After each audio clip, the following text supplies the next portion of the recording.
Тәуелсіз елдің асқақ рухы. Тәуелсіздік аяқ асты келген іс емес. Ғасырларға созылған соғыстардан, таластардан, айқастардан шыққан ұлы күн. Әсіресе қазақ халқы үшін. Шығысында аспан асты елімен, солтүстігінде алып Ресеймен шектескен егеменді тәуелсіз мемлекет. Осы бір киелі ұғымды, осы бір жан кешілікті бүгінгі ұрпақ мына біздер қаншалықты бағалай білеміз. Бірде Әбіш Кекілбаев атамыз мынау өліп талып жеткен тәуелсіздікті ақмақ иттің алдына қойған ас сияқты төгіп алсақ, ертең біздің күніміздің не болатыны әлі белгісіз деп еді. Шыны керек, бұл тәуелсіздіктің қадір қасиеті тым ерекше.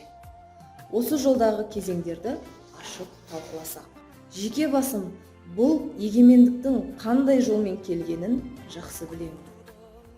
Қазақстан үшін, қазақ халқы үшін тәуелсіздік аспаннан түскен сый емес. Тәуелсіздік жолында еліміз аз қиыншылық көрген жоқ.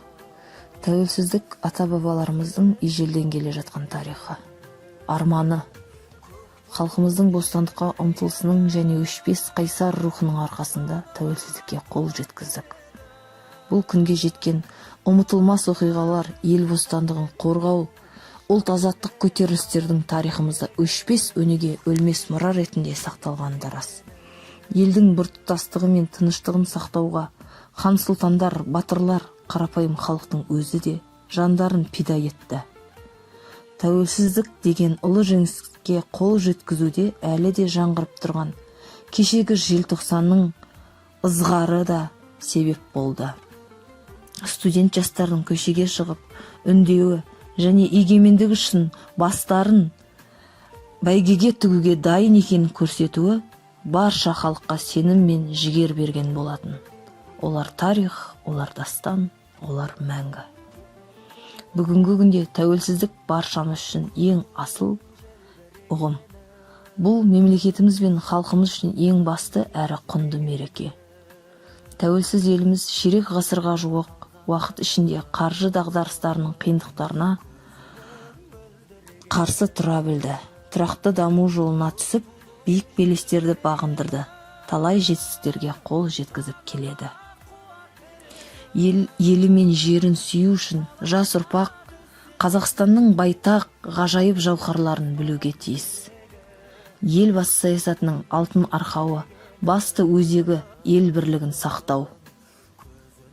Кикілжіңге, қақтығыстарға жол бермеу басты мақсат. Әлемде дау жанжалдан босамай, түрлі шиеленіс қақтығыстар ошағына айналып отырған елдер де аз емес. Билікке таласып, өзге тыс күштердің ықпалы мен ынтымағы кері кеткен елдер де жеткілікті. Аузын ашса жүрегі көрінетін кең пейілді қазақ халқының ыстық мейірімінің арқасында тағдыр тәлкегіне ұшыраған көптеген ұлт өкілдері өз елдерін осы біздің киелі де қасиетті қазақ жерінен тауып отыр.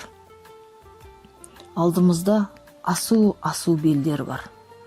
Ұлт жолында ұйтқи соққан желдер бар. Бел де талар, жел де беттен қағар. Бәріне төзіп, бәріне шыдасақ, ынтымағымыз бен тәуелсіздігіміз мәңгі болмақ.